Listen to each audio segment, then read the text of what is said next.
35절요. 선한 사람은 그 쌓은 선에서 선을 내고 악한 사람은 그 쌓은 악에서 악한 것을 내느니라.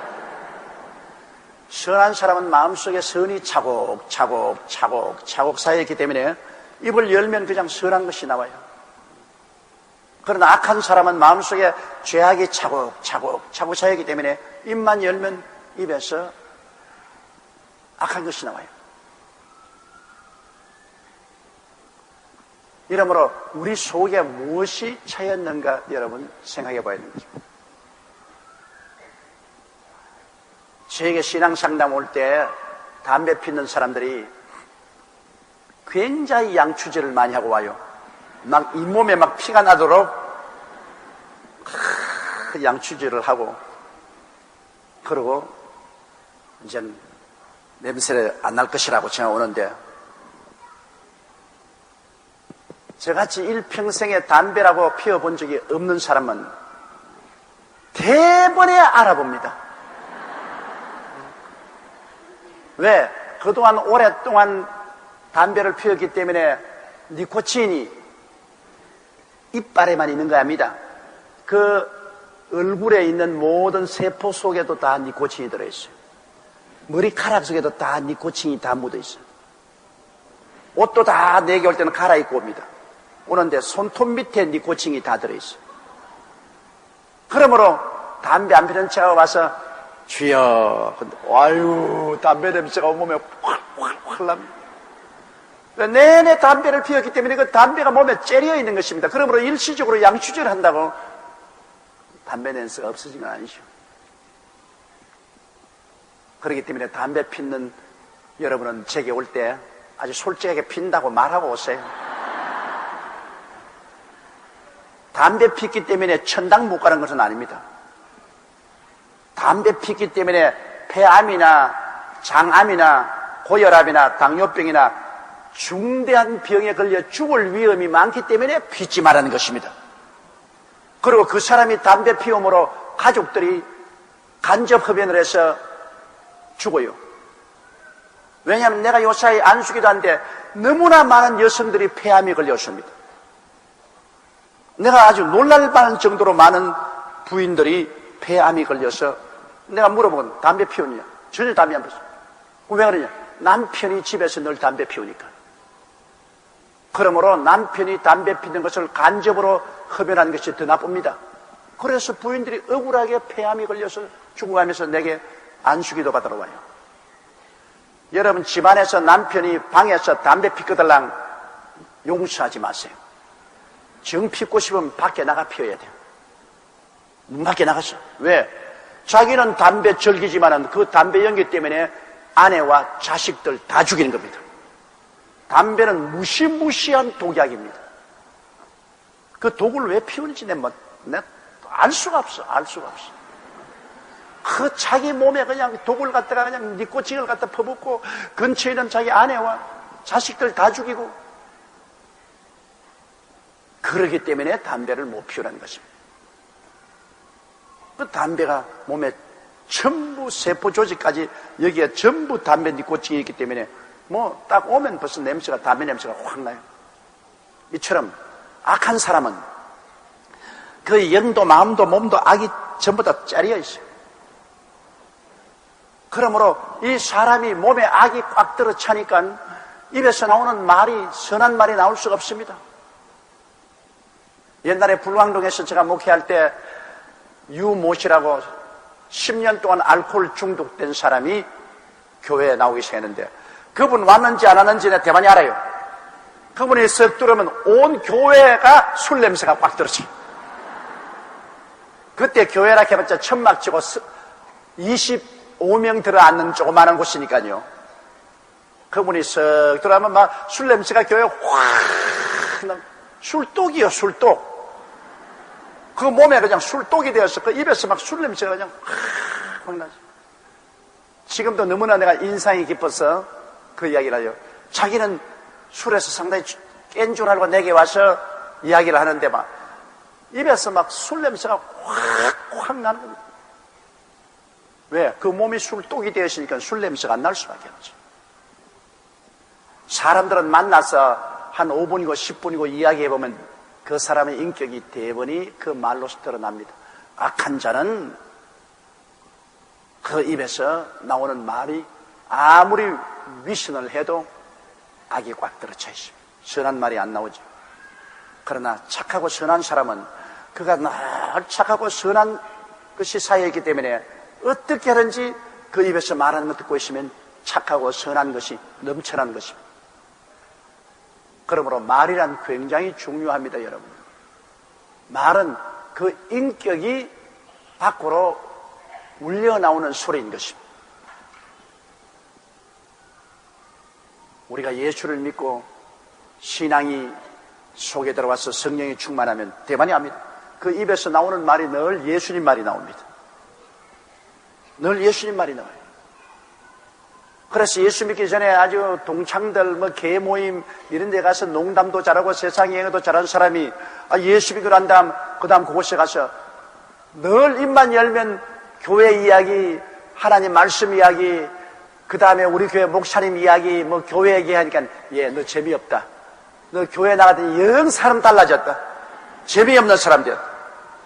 그래가 친구들이 다 멀리 가버립니다. 세상 친구들은 다 떨어져 버려요. 서로 말이 안 통하니까. 그러나 교회 왔다 갔다 하면서도 모임에 가서 입을 딱 다물고 예수님 말 한마디도 안 하는 것은 그건 가짜. 그거는 세상이 꽉 들어차 있기 때문에 입을 열어도 예수님 말이 안 나와요. 예수 믿는 자와 안 믿는 자 여러분 간단합니다. 모여 놓으면 입에서 자꾸 예수님 말씀이 나와요.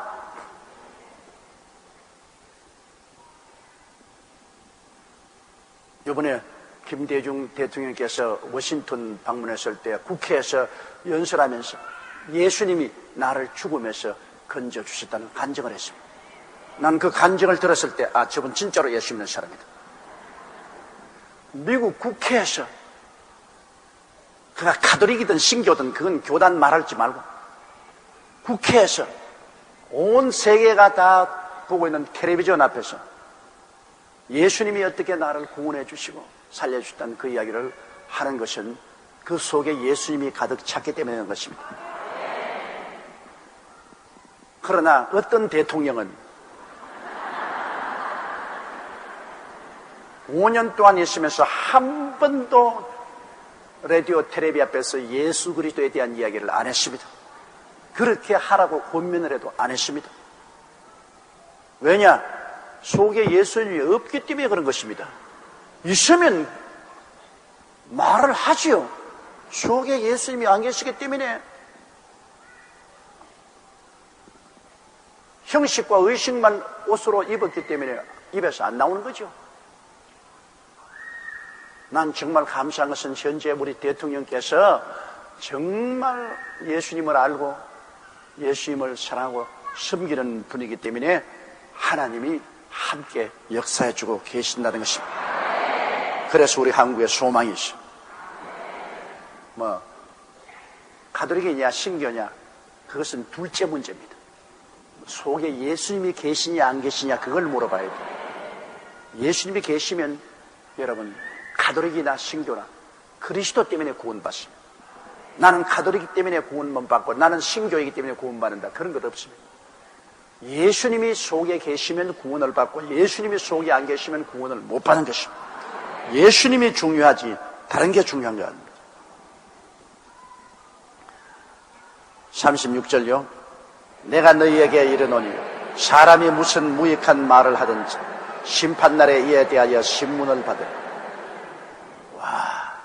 사람이 입으로 무슨 무익한 말을 하더라도 그 말에 대해서 심판날에 하나님이 묻겠다는 것입니다.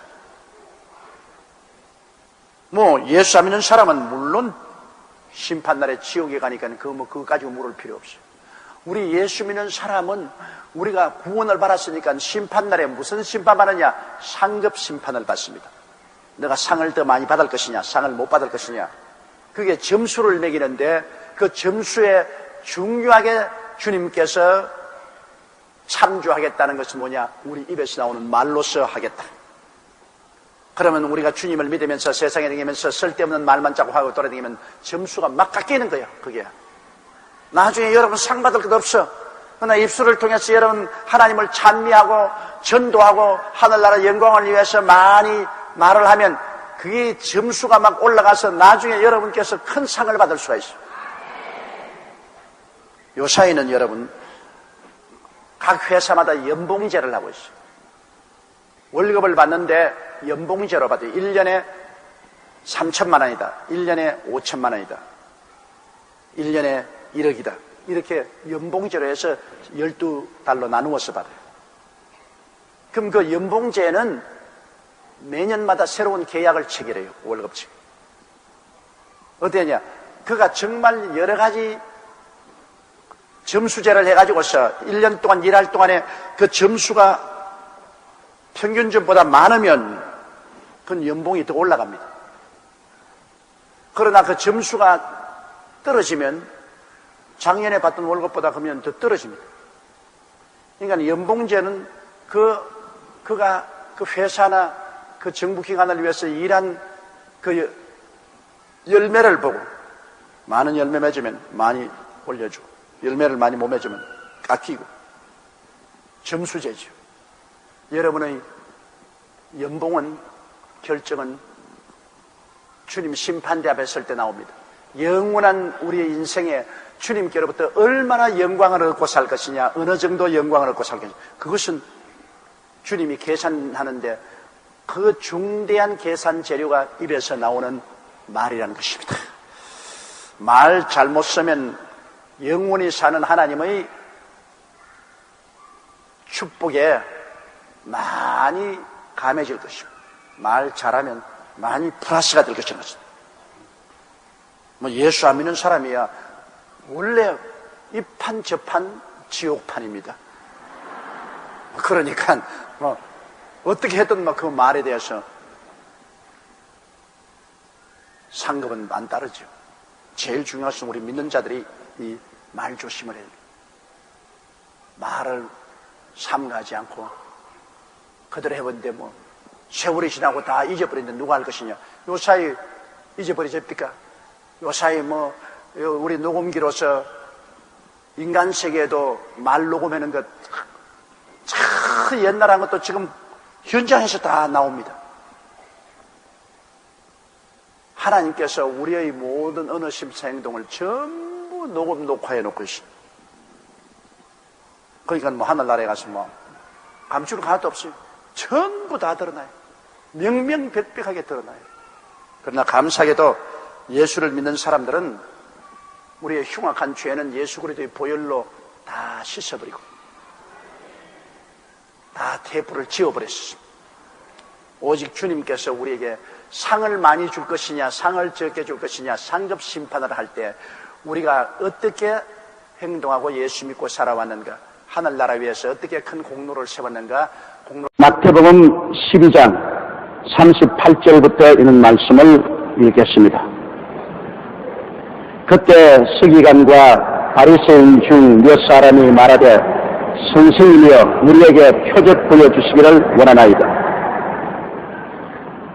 여러분, 예수 믿는 삶은 표적이 있는 삶입니다. 예수님께서도 이 세상을 떠나기 전에 말씀하기를 믿는 자들에게는 이런 표적이 따르니 저희가 내 이름으로 귀신을 쫓아내며 새 방언을 말하며 뱀을 집으며 무슨 독을 마실 자도 해를 받지 아니하며 병든 자에게 손을 얹은 적이 나으리라고 말씀하십니다. 기독교는 표적의 종교입니다.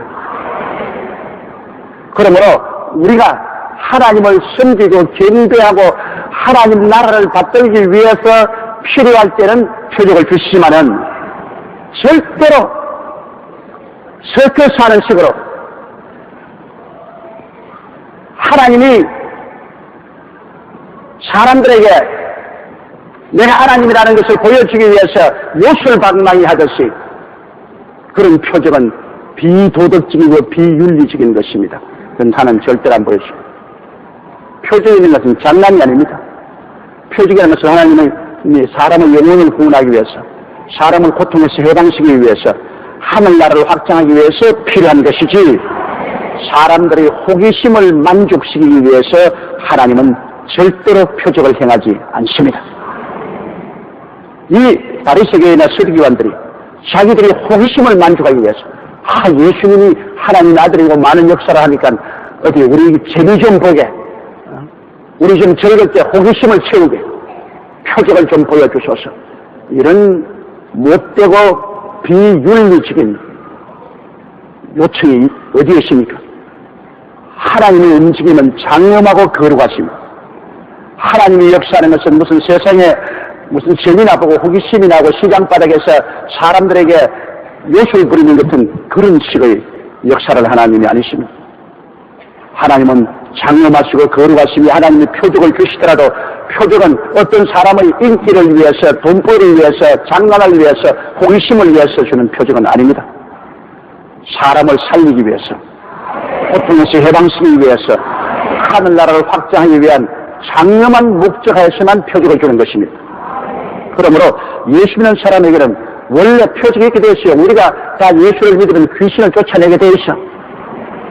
요사이 텔레비에 보면 꼭 귀신 일을 많이 나오고 있어. 누구나 남자 귀신, 여자 귀신이 늘 나오는 거죠.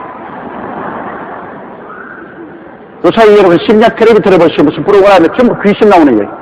여자들 신혼 입고 머리 산발라고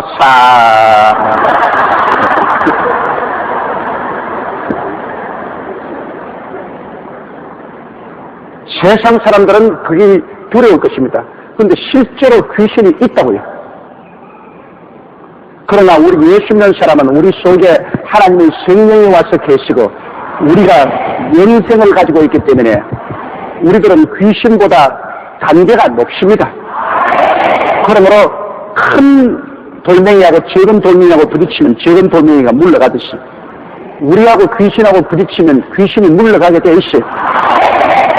왜냐하면 제일 낮은 단계가 광물이고 광물질을 먹고 사는 것이 그 다음 식물이고 식물을 먹고 사는 것이 동물이고 동물을 먹고 사는 것은 사람이고 사람을 먹고 사는 것이 타락한 천사 귀신이고 그 다음 귀신 외에는 하나님의 아들이 있습니다. 그런데 우리는 예수를 믿음으로 말미암아 하나님의 아들이 되어버린 것이. 성경에 뭐라고 했으면 마귀 보고 아담을 보고 너희는 흙이니 흙으로 돌아가라. 그리고 뱀 보고는 뭐라고 했습니까? 흙을 먹으라 그랬습니다. 상징적인 의미가 깊습니다.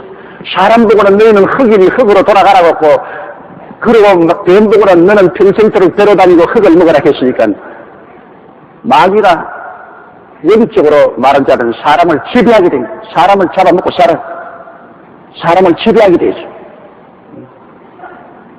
너희는 흙을 먹어라. 사람 보고 너희는 흙이다.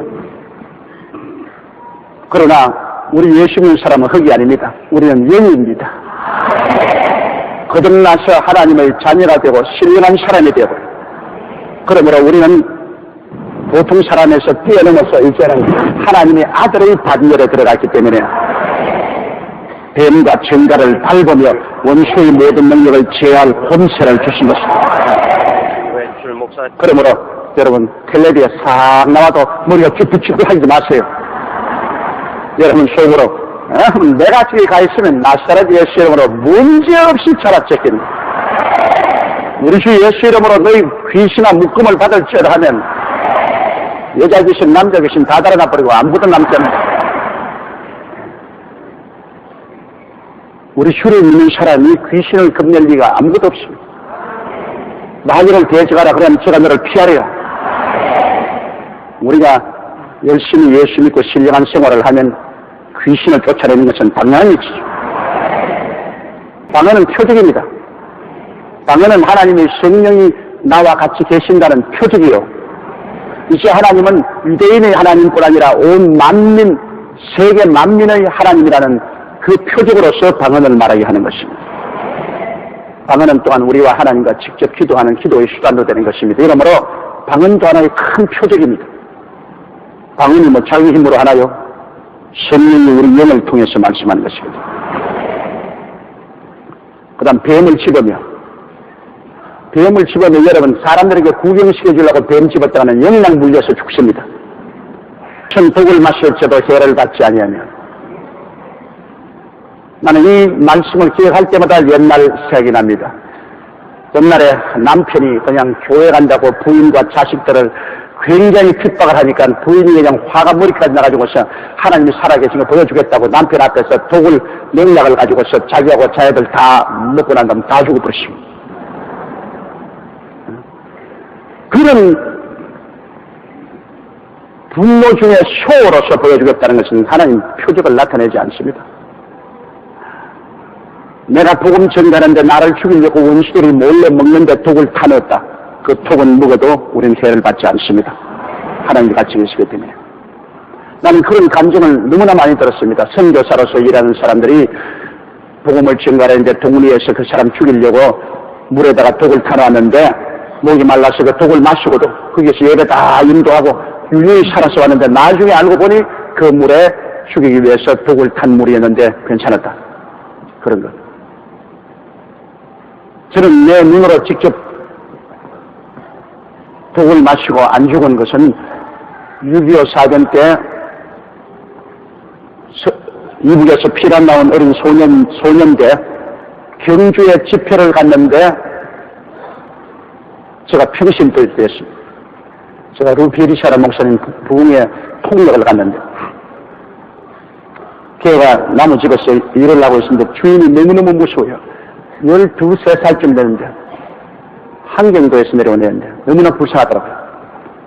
그 집에서 그건 짐승같이 6.25 때야 사람 인간 취급합니까? 밥이나 저 얻어먹고 그 집 가정부로 있었는데 저녁에 너무나 목이 마르니까 물 마시러 나갔는데 만일 나가다가 부지적 소리를 내든지 그렇지만 불을 켰다가는 몰매를 맞을 테니까 얘가 아랫목에서 자다가 슬슬 기어나가서 부엌에서 들으면. 근데 옛날에 시골에는 여러분 빨래한다고 양재물을 그릇에 담아 풀어놓지 않습니까? 양재물 가지고서 빨래하니까 그 그릇을 뜯으니까 그릇에 물이 쥐어 양재물 탄 그걸 다 마셔버렸어요. 양재물을 탄 걸 마시면 여러분 이게 다 타버립니다. 그건 절대 못 살아나요. 근데 얘가 그냥 그 자리에서 엎드려 피를 토하고 쓰러졌는데 얘가 북한에 있을 때 예수를 열심히 믿는 집안의 자녀였어요. 그래서 몰래 자기 혼자 기도를 많이 하고 성경도 읽고 하는데 그 양조를 먹고 쓰러지면서 주님 나를 살려주시옵소서. 그거 쓰러졌는데 그 다음에 그 집에서 보니까 애가 쓰러졌어. 그냥 책임 안 들려고 들어다가 길거리에 내 던져버렸어. 요 사연은 어림없지만 옛날 6.25 때야 다 그렇지 않습니까? 그래서 걔가 거지가 됐어. 이래서 우리 청막 집회에 나와가지고서 안수를 받으러 나왔더라. 근데 온 여기 다 탔어요. 그리고 양주물을 먹었으니까 이 목줄기가 다 타버렸을 것인데 우리 같이 그 집회에 간 김 장로님이라고 의사 선생님, 유명한 뇌신경 의사 선생님인데 같이 우리 집회에 가서 같이 집회인데 그 의사 선생님이 나오라 해서 입을 내어서 다 이거 정말 이런 기적이 있을 수가 있느냐. 양주물 한 사발을 마시는데 목이 그저 입안에 좀 상처만 있지 목이 전혀 안 타버렸다는 것입니다. 그대로 목이 그대로 남아있고 그대로 살아있고 이거야말로 무슨 독을 마실지라도 해를 받지 않는다는 하나님의 기적이라고. 그때 그 의사 선생님이 우리에게 그 얘기하면서 아주 얼굴이 상기되어서 흥분해서 그런 말씀한 거 들었습니다. 물론 우리 둘째 아들 사무엘 국민학교 다닐 때 농약 먹은 번데기 먹고 한 30명이 죽었을 때 걔도 농약 먹고 쓰러졌다. 완전히 죽는 애를 하나님께 기도하고 하나님 능력으로 살아난 적이 있습니다. 그러므로 그건 그 표적이 내가 귀신을 쫓다니면 무슨 독을 마실 줄 해를 받자니 그 장난으로 마시면 안 돼요. 그러나 우연히 잘못해서 혹은 원수의 공격을 받아서 마시는 것은 이 말씀에 의해서 기도하면 그런 표적이 나타나는 것입니다. 그리고 병든 자의 손을 언제적 나으리라. 병나는 것은 하나님의 뜻이요 예수님의 소원이요 우리가 진리를 알고 확실한 믿음으로 병든 자의 손을 얹으면 우리가 남 고치는 것이 아닙니다. 눈에 안 보이는 하나님이 눈에 보이는 우리의 손을 통해서 그 사람에게 능력이 전달되는 것입니다. 우리는 전기 스위치에 불과합니다. 접촉점입니다. 우리의 믿음으로 눈에 안 보이는 하나님이 우리를 접촉점으로 사용해서, 그러면 이 서기관과 바리새인 중 몇 사람이 말하여 선생님 우리에게 표적을 보여주시기를 원하나이다 할 때 예수님이 뭐라고 대답했습니까? 39절 보십시다. 예수께서 대답하여 가라사대 악하고 음란한 세대가 표적을 구하나 진짜 요나의 표적밖에는 보일 표적이 없느니라. 보십시오. 호기심을 가지고서 예수 그리스도를 무슨 서커스단처럼 생각하고 표적을 보여달라 할 때 주님이 분노했습니다. 악하고 음란한 세대가 표적을 구한다. 악하고 음란한 세대가 자기들의 호기심을 만족하기 위해서 자기들 재미있으려고 표적을 구한다. 우리 주님께서 아주 미워하셨습니다. 진노하셨습니다. 그러므로 여러분이 표적을 구할 때 호기심을 일으키기 위해서, 만족하기 위해서 그런 표적을 구하면 안 됩니다. 생명을 살리기 위해서, 하나님 나라 확장하기 위해서 구하는 표적은 그거는 당위성이 있습니다. 그 이유는 호기심을 만족하기 위한 것은 하지 말아야 됩니다. 그러면 주님께서 이 악하고 음란한 세대요, 주님께서 구해주신 것입니다. 그런데 주님께서 말씀하기를 너희 이런 악하고 음란한 세대가 표적을 구하나 요나의 표적밖에 보일 것이 없다. 그것은 무슨 말씀이냐 하면은 너희들 가만히 있으면 너희들 역사적으로 깜짝 놀랄 표적이 앞으로 생겨날 것이라는 것입니다. 너희들이 보여달라고 해서 보여주는 것이 아니라 하나님 스스로 획기적인 역사적인 그런 표적을 보여주겠다는 것입니다. 그럼 요나의 표적이 뭐냐? 40절 보십시다.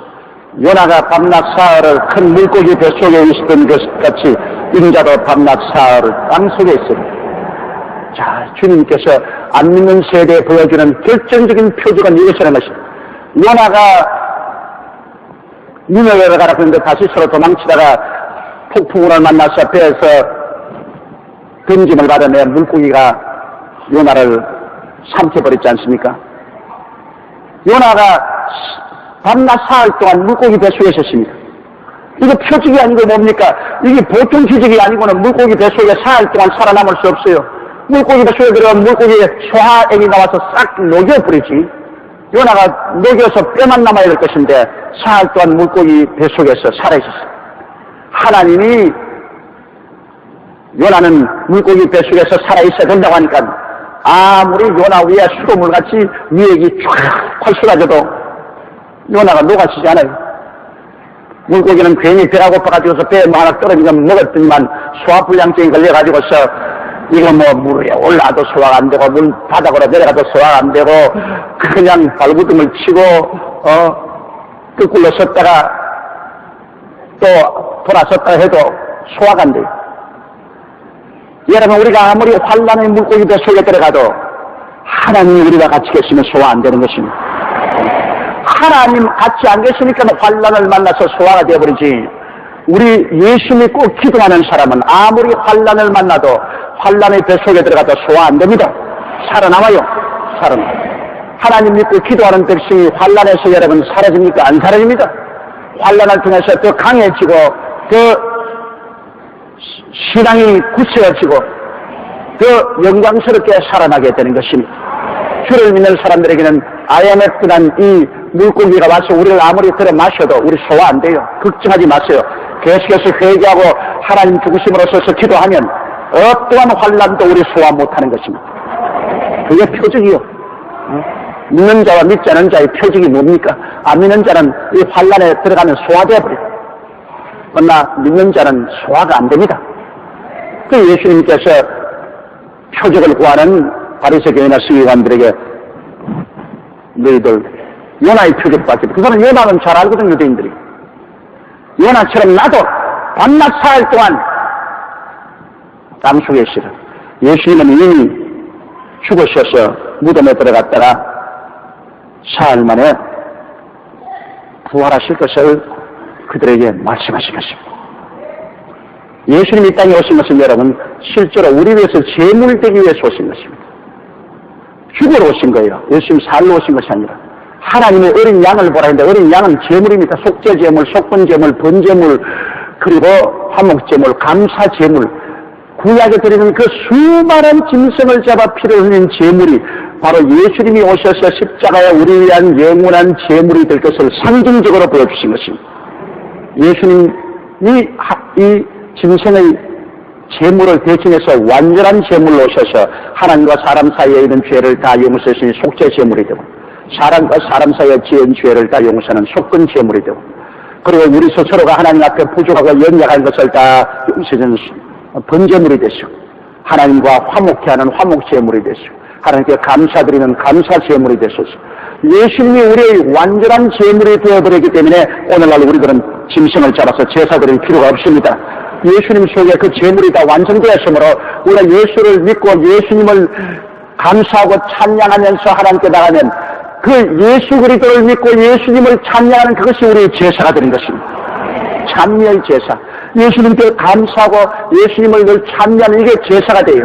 이러므로 여러분께서 매일같이 예수님을 감사하고 찬양하는 제사를 드려야 돼요.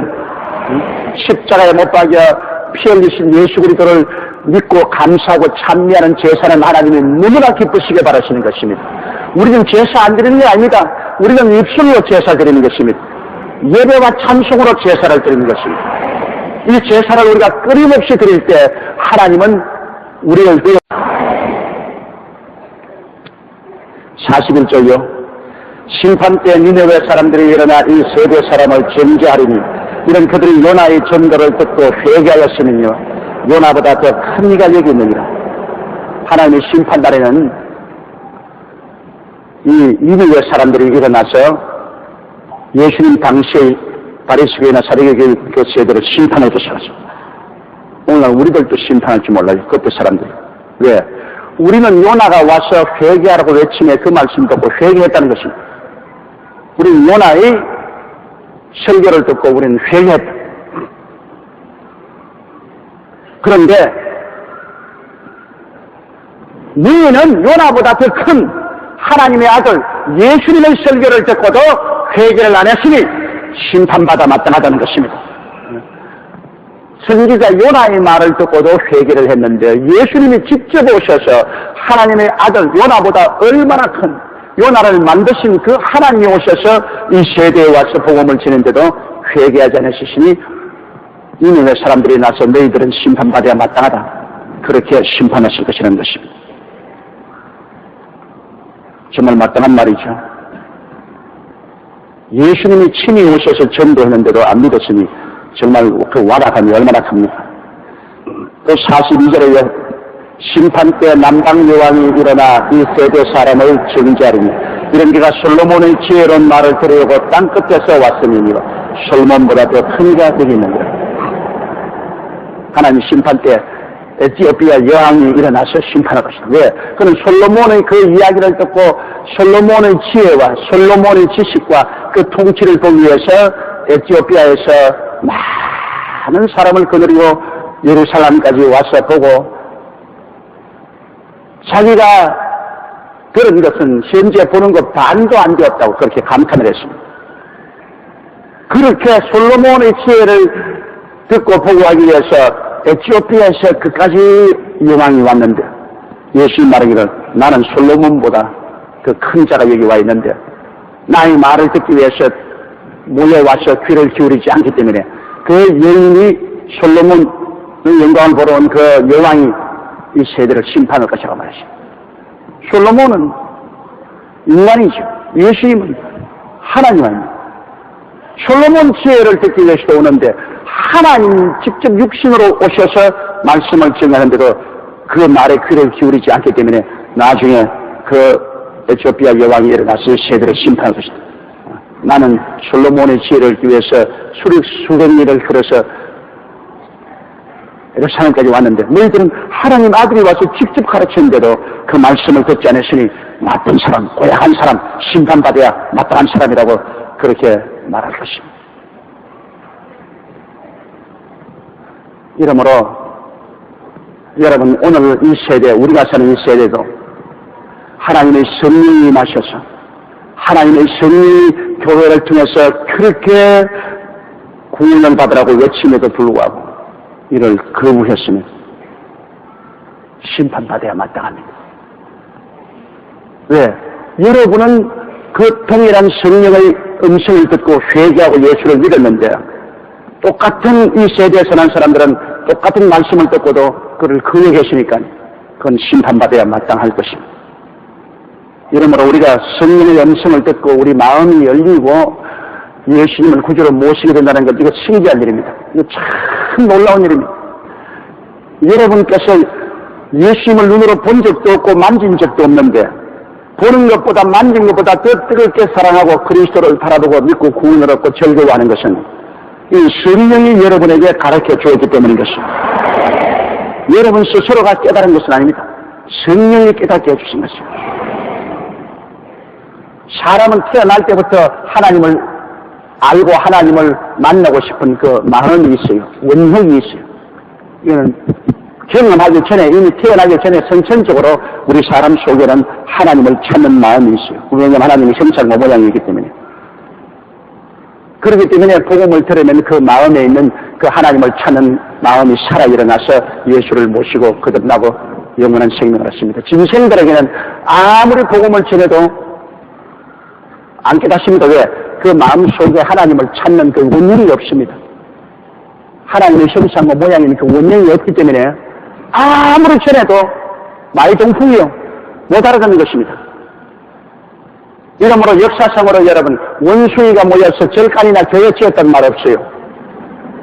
어지간하면 하나 지을 만한데, 사람 굉장히 닮은 침pan지나 이런 것도 온갖 사람 흉내 되는데, 며칠 전에 텔레비에 보니까 원숭이 형제가 수상 스키를 하는데 나보다 더 잘 타더라고요. 나보다 더 잘 타. 그런데도 나하고 뭐가 다릅니까? 나는 교회 와서 하나님 예배하고 원숭이는 절대로 하나님을 예배하지 않습니다. 왜? 그 속에 하나님의 형상과 모양이 없기 때문인 것입니다. 영혼이 없기 때문이었어요. 육혼만 있지 영혼이 없어요. 육혼은 육이 죽으면 사라집니다. 그러나 영혼은 육이 죽어도 영혼이 사는 것입니다.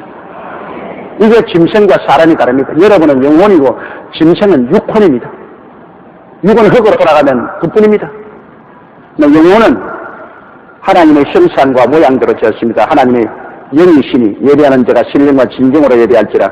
영은 안 죽어요. 그러므로 여러분 영혼이지 여러분 육혼 아닙니다. 이 영혼은 영원히 육체를 떠나더라도 살게 되는 것입니다. 자, 43절요. 더러운 귀신이 사람에게서 나갔을 때 물 없는 곳으로 다니며 쉬기를 구하되 얻지 못하고. 귀신은 꼭 사람 몸속에 들어와 있기를 원합니다. 귀신은 사람에게 안 붙으면 괴로워 견딜 수가 없어요.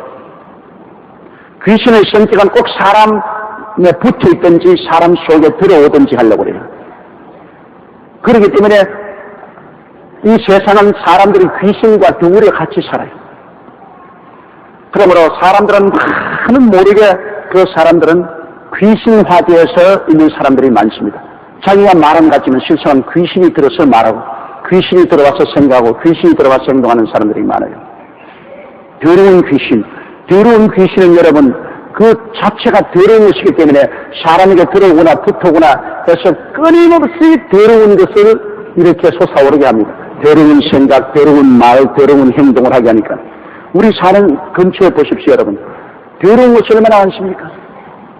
우리 매체들도 보면은, 인터넷도 보면 더러운 것이 끊임없이 실려 나옵니다. 잡지도 늘 더러운 것, 신문도, 그리고 또, 스포츠, 주간지 같은 데 보면 더러운 것이 꽉 들어차 있어요. 왜 그렇게 더러운 것이 나옵니까? 왜 사람들이 그 더러운 것을 쓰고 더러운 것을 좋아합니까? 그건 더러운 귀신이 붙어있기 때문에 그런 것입니다. 그 사람이 귀신화되어서 그렇습니다. 귀신화되어서. 사람으로서는 그런 거 안 합니다. 그런데 귀신이 들어와서 더러운 귀신이 나타난 것입니다. 더러운 귀신. 또 악한 귀신. 악한 귀신은 붙으면 악하게 합니다, 여러분. 악한 것 참, 악은 뭐냐면은 자기도 늘 고통스럽고 남을 괴롭히는 것이 악입니다. 악한 남편 들어오면 악한 남편은 부인을 못 괴롭혀요. 이제는 한국에 이제 법으로 마음대로 부인 괴롭히지 못하여 괴롭히면 법정에 오시하는 안방 구출이 금지령이 내립니다. 집에 살아도 안방에 못 들어가. 또 며칠 전에 보니까 부인에게 얻어맞은 남편, 텔레비에 보니까 되게 얻어맞았어. 온데 다 뺏겼어, 보니까. 목에고 막 여기 다리고 막 얻어맞아가 주먹 피멍이고 막 다 흘렸. 그러니까 법정에서 이혼을 선언했습니다. 그런데 내가 부인들이 남편에게 얻어맞는 것은 상상을 할 수 있는데 남자가 여자에게 얻어맞고 시시하게 왜 사는지 모르겠어요. 아예 때리고 들라면 막 정 못하겠으면 보따리 타고 서울역에 나와서 홈레스로 집 없이 그냥 거기 살지 뭘 얻어맞고 살아요 남자가. 그런데 요사이 부인에게 얻어맞는 남자가 굉장히 많아요. IMF 생기고 난 다음 돈벌이도 못하고 집에 앉아있으니까 막 신경질하니까 부인이 막 전화통을 들어 깨버리고 그냥 막 남편이 막 발로 내리치고 막 갈라 들어가 막 하우치고 막 뭐 IMF 돈도 못 벌어오고 큰 소리를 못하니까 부인에게 얻어맞고도 이렇게 죽어버렸어. 참 기가 막힌 일이죠. 이 남자가 경제력이 없으면 부인에게 구박 덩어리가 되는 겁니다. 어찌 남자는 가서 경제력이 있어야 돼. 원시시대에도 부인은 동굴식에 앉아있고 남자는 뛰어가서 노루도 잡아오고 토끼도 잡아오고 곰도 잡아와야지. 못 잡아오고 빈손으로 오면은 굴밖에 쫓겨난다고. 그 요사이는 그 짐승을 잡는 것이 아니라 돈벌이를 해와야 되는데 가정에 돈벌이를 못 해오면 자신이 없죠. 그리고 부인들에게 구박당하죠. 이러므로 우리가 하나님께 언제나 기도하고 도움을 받아서 하나님이 우리에게 남자들은 가장 노릇을 할 수 있도록 건강도 주시고 직장도 주시고 돈벌이 하도록 그렇게 은혜를 간구해야 될 줄로 확신합니다. 자, 악한 귀신이 들어오면 그처럼 자기도 괴롭고 남도 괴롭힙니다. 악한 부인은 남편을 괴롭히고 악한 남자는 부인을 괴롭히고 악한 자녀는 부모님의 삶을 완전히 좌절시키는 것입니다. 악한 동료와 친구가 들어오면 친구들 다 못 살게 해요. 악한 이웃이 있으면 얼마나 고통스러운지 몰라요. 악한 나라가 있으면 얼마나 침략을 당하고 늘 고통을 당하는지 몰라요. 그런데 이 악이 바로 악한 귀신이 들어서 그렇게 하는 것입니다. 귀신이 들어오는데 귀신이 붙으면 사람이 악해져. 악마화돼요. 보통 사람은 안 그런데요. 귀신이 들어오니까 악마화돼요. 악마화돼요. 그 다음에는 점치는 귀신, 무당 귀신 있죠. 점치고 무당 귀신 있죠. 거짓말 귀신 들어오면 붙으면 늘 입만 열면 거짓말이에요. 어떤 분이 말하기를 저분 조심하라 나보고 그래요. 왜 그러니까 나는 이름이 누구누구입니다. 그 이외에는 다 거짓말이라 그랬어요. 자기 이름 이외에는 입만 열면 다 거짓말이에요. 거짓말 귀신이 붙으면 그 거짓말 하거든요. 허약의 귀신도 있어 붙으면 심신이 다 허약하게 만들고 병의 귀신, 그 귀신이 억압하면 여러 가지 질병이 들리고 이 땅에 낙이 꽉 차서 우리를 삼트리고 한다고 마르틴 루테르가 노래한 것처럼 이 땅에 마귀와 마귀의 부하들인 귀신들이 딱 들어차 있어요. 그리고 귀신이 그냥 섞여서 살아요. 사람들하고. 그냥 집에서 가진 식구들처럼 귀신이 산다고요. 조상 대대로 내려온 귀신도 있고 밖에 나가서 무치온 귀신도 있고 그 귀신이 그냥 같이 살아요. 그런데 예수 그리스도를 믿고 우리가 구원을 받으면 이 귀신들이 떨어져 나가는 것입니다. 빌립이 사마리아에 가서 예수 그리스도를 전하니 많은 사람이 붙었던 귀신이 소리치며 나갑니다. 귀신이 나가요.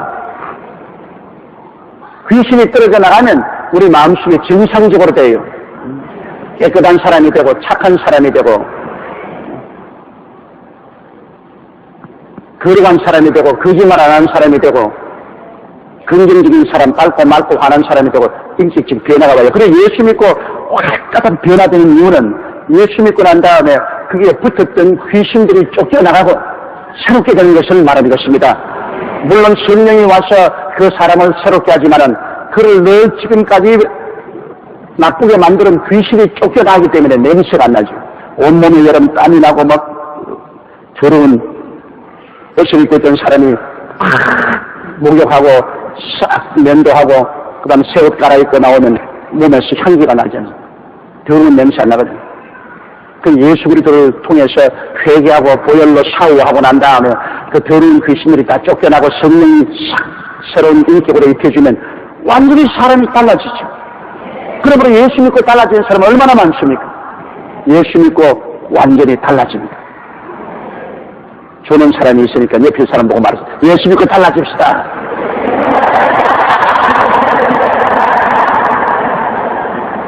하도 날씨가 더우니까 졸음이 올 것이. 기왕 자는데 아버지 품에 와서 자면 조심히 졸음이 오시더라도 교회에 와서 주무세요.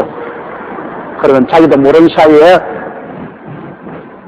밤이슬에 옷 젖는다고 이렇게 성령이 마시니까 졸면서도 예수 믿게 되는 것이 성령이 없어.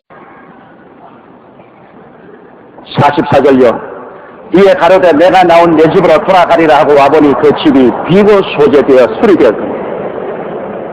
귀신이 있을 때는 소재도 안 되고 막 온데다 흘러놨습니다. 막 담배로 막 시다 바르고 술, 알코올 중독으로 막 엉망으로 만들어 놓고 막 도적질하고 막 반타하고 막 이래가 막 집이라는 것이 사람 몸이거든요. 몸이 막 완전히 막 파괴풍창이 되었어요. 실제로 여러분 이 세상에서 귀신이 들어와서 그냥 귀신이 난장판을 찍어서 그 몸이 파괴풍창이 된 사람이 얼마나 많은지 몰라요. 알코올 중독으로 말미암아 술 중독으로 영 파괴풍창이 되고 담배 피워서 니코틴으로 폐가 폐암이 되고 뭐 구두암이 되고 음란 방탕해가지고서 몸 다 버려놓고 파괴풍창이 돼.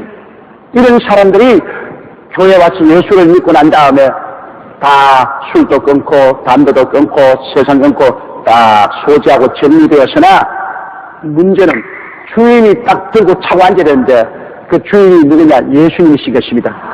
예수님이 딱 들어와서 차고 앉아야 되겠는데 교회에 와서 소재를 내놓고 난 다음에 예수님이 주인으로 딱 들어앉지 않았기 때문에 마귀가 더 돌아오는 것입니다. 그런 사람 나는 많이 봤어. 회개하고 교회 와서 완전히 숨기 떼고 온전하게 도박도 떼고 열심히 교회 나오다가 그만 타락해가지고서 옛날보다 더 악해져. 옛날에 회개하신 것보다 더 악해진다. 바로 이것이 귀신이 나갔다가 와보니까 괴로워 견딜 수가 없어서 자기 집을 찾아와요. 꼭 쫓겨나면 귀신이 도로 찾아옵니다, 여러분.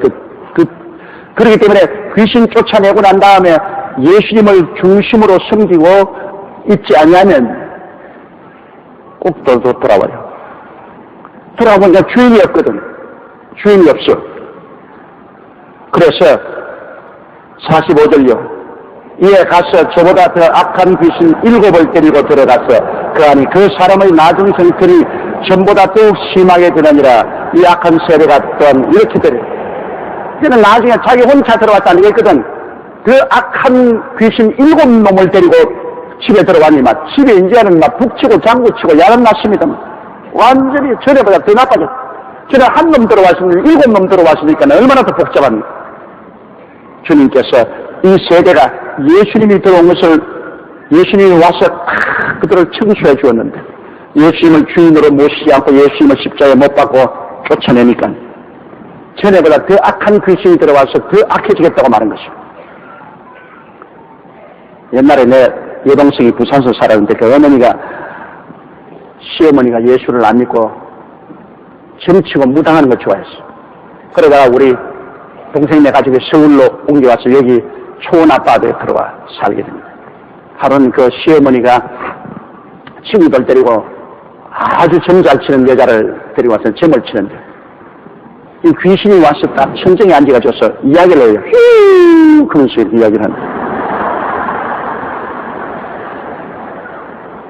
그래 우리 동생 시어머니가 그 귀신 무당에게 이야기했어. 우리 아들 며느리가 서울로 가서 사는데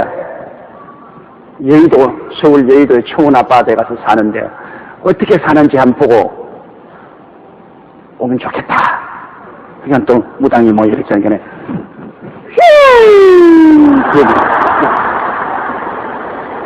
그래 한참 있다가 휙 그러지만 서울 다녀왔다는 거야. 그 서울에 가면 어떻게 하냐 말도 말하고 가니까 막 대문답게 막 붉은 십자가가 막 쫙 뜨는데 안을 들어가 보니까 예수 귀신이 와서 앉아있는데, 그럼 귀신이 예수님을 저 이름으로 그렇게 말한 거예요. 막 눈이 이렇고 막, 이런 막 예수 아닌데만, 지금 초풍을 하고 도망을 쳐왔다고 막, 겁이 나서 막, 다 신앙하는. 그리고 시어머니 장례 자리에서 우리 동생이 전화 걸었어. 야, 너 예수 믿지? 아니, 그게 무슨 말이야? 무슨 말은 무슨 말이야? 귀신이 갔다가 호미의 사람을 쫓아왔는데.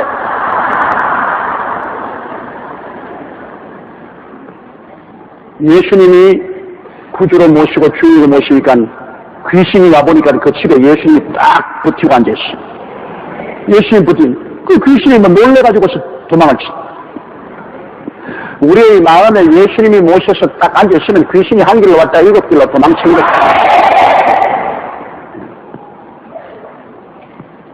한 나라도 마찬가지입니다, 여러분. 우리 옛날에는 한국에 미신이 한국을 점령했다. 그 다음 불교가 와서 그 미신을 쫓아내고 불교가 한국 주인이 됐어요. 고려 신라, 고구려 백제 때, 그 다음 고려조씨까지 불교가 우리 한국의 주인이 됐다가, 그 다음 불교가 쫓겨나고 난다. 그 다음 유교가 와서 들어가지. 유교가 있다가 일본 침략에서 유교가 쫓겨나고, 그 다음에는 일본 아마테라스 오미가미 일본 귀신이 와서 점령했어. 일본 귀신이 점령했다가 그 다음에는 한국이 미국이 해방됨으로 쫓겨나가 버리고 빈집이 돼가지고서 한국이 이제는 예수님이 들어와서 한국을 딱 주인이 점령해야 되는데 해방 이후로 지금까지 우리 한국에 아직 완전히 주인이 안 들어찼기 때문에 쫓겨나온 7 귀신이 나가지고서 이제 온갖 7 귀신 다 들여왔어요. 서양 귀신, 동양 귀신, 일본 귀신, 온갖 귀신하고 막 떼나하고 막 하고 시끄러워 막 그런데 한국 전체가 막 7 귀신이 와서 지금 야근 덮치게 그냥 정치도 시끄럽고 경제도 시끄럽고 막 생활도 시끄럽고 막 온데 시끄러워. 그 왜냐 7 귀신이 들어와 있기 때문에 그런 겁니다. 그러므로 빨리 우리 한국에 예수 주인이 들어와야만 되는 것입니다. 우리가 일본에게 해방되고 6.25 사전에서 다 해방되어서 이제 깨끗이 집이 소재되고 청산당이 되었는데 쫓겨난 귀신들이 한국에 다 몰려와가지고서 지금 7 귀신이 들어왔어. 그러니 이렇게 우리의 삶이 시끄러운 것입니다. 요란스러운 겁니다. 여기에 빨리 우리 주인 예수님이 들어왔어. 그래도 우리 3분의 1 이 나라의 주인인 예수님이 들어와 있기 때문에 그래도 어느 정도 편한 거야. 완전히 이 나라의 주인이 들어와야 돼. 예수님, 우리 하나님 아들이 와서 점령하면은, 그러면 이 모든 어지러운 귀신들이 다 쫓겨나버려. 뭐, 서양 귀신, 뭐, 구라타 귀신, 동남아 귀신, 뭐, 일본 귀신, 뭐, 한국 귀신 할 것 없이 다 쫓겨나고 집안이 편안해지는 것입니다. 우리 개인이나 가정이나 나라나 한 가지입니다. 예수님이 주인이 돼야 돼. 예수님이 주인. 우리가 예수님을 주인으로 모시면 예수님이 우리를 점령하시고 우리 다스리시고 우리를 경영해 주십니다. 하늘과 땅의 모든 권세를 가지신 예수님이 우리를 경영해 주시는데 우리가 뭐 두려워할 것이 뭐요? 어떠한 환경에도 두려워할 필요 없어. 예수님이 경영을 해 주시는데요. 예수님이 임금이 되시고 여러분과 나는 그 백성이 되고 임금과 백성이 있으니까 나라가 임하여. 우리 모두 다 여러분 하늘나라가 우리에게 임한 것입니다. 옆에 있는 분들에게 말해서 당신은 미니 천국입니다. 여러분 다 미니 천국이요. 보통 사람 아닙니다. 오늘 예배 마치고 집에 돌아갈 때 차 타면서 속으로 꼭 그렇게 마시 미니 천국이 버스를 탔다. 집에 돌아가려면 미니 천국이 집으로 돌아왔다.